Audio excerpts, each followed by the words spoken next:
शुक्रवार बौद्ध जिला गस्तरे थिबा राज्य सिटी और जीएसटी कमिशनर श्रीमती जामिनी षडंगी बौद्ध जिला संग्रहालय परिदर्शन करिसेंती।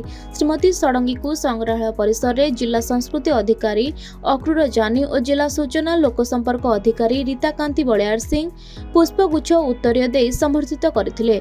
बौद्ध संग्रहालय ठारे संगृहीत प्राचीन सामग्री गुड़िक श्रीमती षडंगी बुली देखिथिले। संगृहीत सामग्री गुड़िक बौद्ध जिलार अधिवासी स्वतःप्रभुत भाव दान करथिबा सुनी कमिशनर अत्यंत आनंदित होइथिले। राजा राजुड़ा अमलर नाना प्रकार प्राचीन कालर जिनिस एवं बौद्ध राजांकर व्यवहृत अनेक जिनिस सब देखिबा सहित एही संग्रहालयर इतिहास संबंध में कमिशनर श्रीमती षडंगी अवगत होइथिले। श्रीमती षडंगी को परिदर्शन समय जिलापाल सुब्रत कुमार पंडा, अतिरिक्त जिलापाल अनिरुद्ध प्रधान, जिला परिषद मुख्य उन्नयन अधिकारी प्रभास चंद्र दणसाना, उपजिलापाल प्रवीण कुमार बाणुआ, सभापति सुमन षडंगी उपस्थित थिले।